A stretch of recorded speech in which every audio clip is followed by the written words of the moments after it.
今回の産業まとめ。アフガニスタン政策の失敗。中国政府の対応。アフガニスタンは未来の台湾。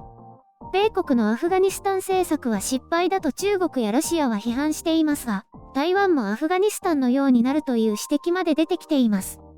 米国の対外政策の失敗として、ベトナム戦争、イラク戦争、シリア内戦を挙げ、今回のアフガニスタンも同様だとグローバルタイムズは批判しています。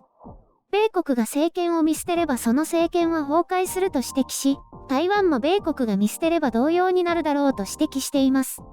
さらに、歴史を振り返れば米国は第二次大戦後の1940年代に国民党の権威を捨てたと指摘。冷戦時代には自国のニーズに合わせて台湾を支援したが、1970年代後半に再び捨てたとも指摘しています。中国政府はタリバン政権に警戒感を示していると思われますが、戦争終結を歓迎し、タリバン政権と良好な関係を築いていくとしています。中国はこれまでアフガニスタンの内政に関与したことがないとし、アフガニスタンは自らの運命を独自に決定すべきだとしています。ニューヨークタイムズは、台湾、ウクライナ、フィリピン、インドネシアなどを挙げ、米国が躊躇すれば中ロが喜ぶだろうと指摘しています。また、米国の支援は無制限ではないと指摘し、米国が支援を行っている地域も安泰ではないとしています。台湾メディアも今回のことから台湾は多くを学ぶべきだとし、米国に頼りすぎず、自らの運命は自らの判断で決定すべきだという意見を紹介しています。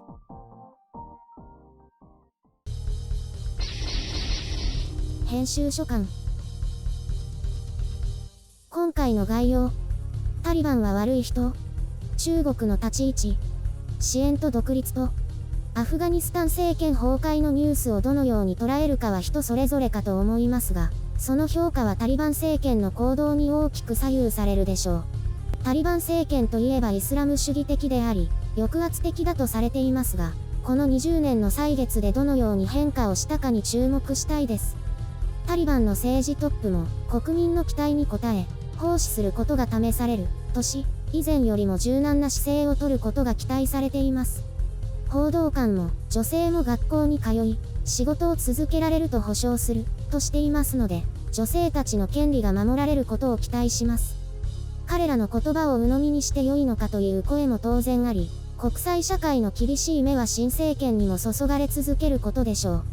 タリバンも国際社会も、それぞれどのように対応していくのか、とても注目しています。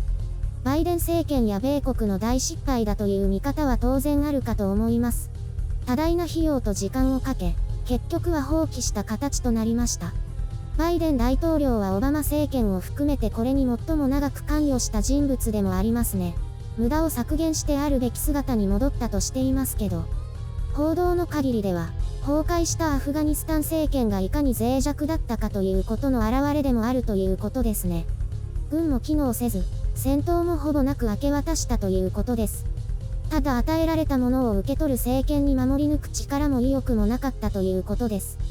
多くのメディアが米国の過去の戦争と対比して、同じことが繰り返されたと非難していますが、このまま支援を続ければよかったのでしょうか。米国が無理やり祭り上げた米国寄りの軟弱政権が生きながらえるというのは、表面的に良さそうに見える結果しかもたらさなかったわけです。独立という意味では旧アフガニスタン政権よりもタリバンの方が断然上回っていたということです。旧政権は支援なしには生きられなかったわけです。バイデン大統領を擁護するわけではありませんが、戦う意思のない集団への支援は無意味であるということです。中国としては米国が深く関与する政権が崩壊したという良い側面と、イスラム国家の誕生という難しい側面があります。これまでウイグル族の避難場所となってきたアフガニスタンをどう扱うか、深く考えてきたことでしょう。良好な関係を持ち、様々な支援を提供していく一方で、中国側の意見も通したいといったところでしょう。目指すは当然タリバンとウイグル族の関係断絶です。これによってウイグル自治区の安全を確保しなければなりません。うまくいくかどうかは、これもタリバン側の柔軟な姿勢に期待するしかないということで、結局は他の国々と同じということになります。各国のメディアは今回の一件を米国が支援する他の国家と照らし合わせているようですね。特に自立度が低い国々に注目が集まっています。ウクライナもそうですが、台湾も軍事的緊張が高く、米国への依存度が極めて高い地域になります。米国が手を引けば同様に終わるでしょう。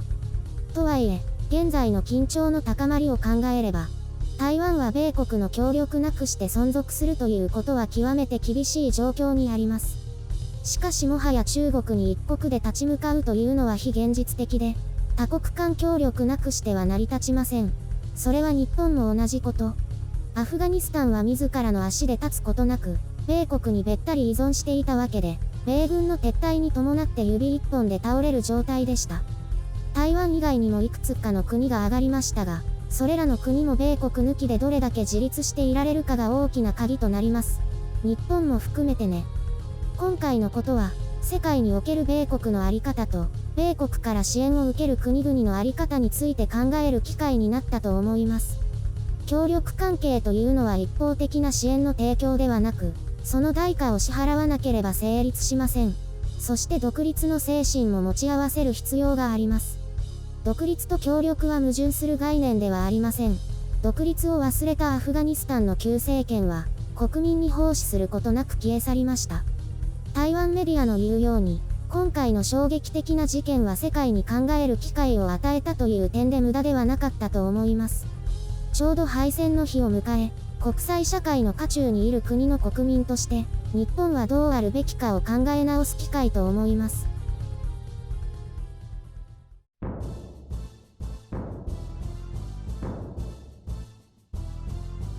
アフガニスタンはペシャンって潰れちゃったんだね。そう。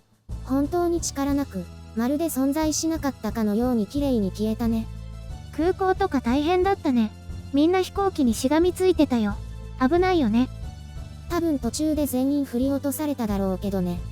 やっぱりみんな逃げたいのかな？なんか恐怖政治が戻ってきたみたいな反応だったね。逃げられなかった人はどうなるの？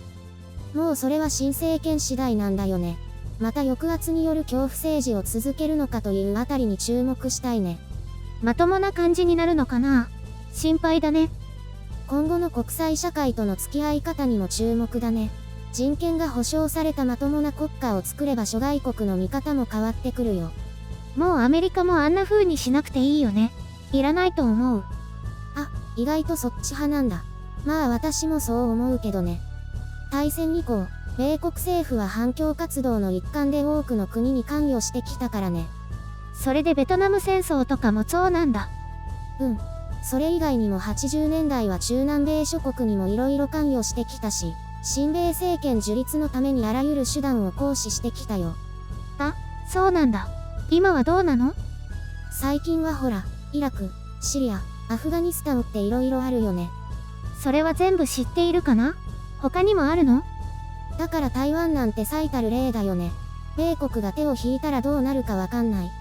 台湾もぺちゃんこになっちゃう？習近平がどう考えるかなんだよね。本人は武力統一も辞さないって言ってるから。アメリカもだけど、中国もそっとしておけばいいのにね。香港が片付いたから次は台湾なんだよね。今は米国寄りになって非常に目障りなんだよ。戦争になっちゃったりする？いろいろな評価があるけど、これは本当にわからない。でも今の中国だとやりかねないよ。集まれ、白雪姫のてんこ盛り。サブスクって知ってる？今や誰でも知ってるでしょ？サービスを月額とか一定額で利用するやつだよ。私はね、ネットフリックスとアマゾンプライムだけかな。私は他にも年間契約のサービスいろいろあるけどね。勉強系とかかな。なんか最近は洋服とかバッグのサブスクもあるみたいよ。他にはワインとか家具のサブスクもあるんだよ。なんか聞いたことあるけど、家具のサブスクって大変そうだね。返したりするのかな？あ、それでね、私は動画配信のサブスクで、ドラマとかドキュメンタリーとかを見るんだけどね、最近気づいたことがあるんだよ。実はね、もしかしたらなんだけどね、私の前世はセレブのお嬢様だったと思うの。何その小中学生の妄想みたいなの。どうしてかっていうとね、超高級な家を見たり、セレブな生活のドラマを見るとね、デジャビューを感じるんだよ。妄想が膨らむだけじゃないの？でも韓国の財閥とか、中東の富豪とかは違うよ。それには何にも懐かしさを感じないもん。韓国の財閥はそんなに歴史長くないし。ヨーロッパとかアメリカのセレブな感じにノスタルジーを覚えるんだよ。でもセレブといっても、大勢を呼んで賑やかなホームパーティーとかセレブ同士のお付き合いとかそういうのは私はやってなかったかな。あ、前世でね。それは今そういうのが苦手って話でしょ。あんまり派手な人付き合いとか苦手だから、どっちかというと、インナーセレブ。インナーセレブ？インナーセレブっていうのは、家の中で本を読んだり、お庭をお散歩したりする、お家大好きセレブのこと。私が最近作った言葉だから外では通じないよ。あ、内向的ってことね。家はカントリーテイストが好きだから木でできた家に住んでたかもね。洋服もドレスよりは肌触りがいいのが好きだから、綿 100% のワンピースかな。野原を駆け回るからヒール靴も嫌だな。スニーカーとかモカシンとかのぺたんこ靴をきっと好んで履いてたね。大理石とかシルクとかじゃなくて、カントリーとか綿100とか言ってる時点でもう田舎の庶民だよ。何それ？私ってセレブじゃないってこと？ガーン。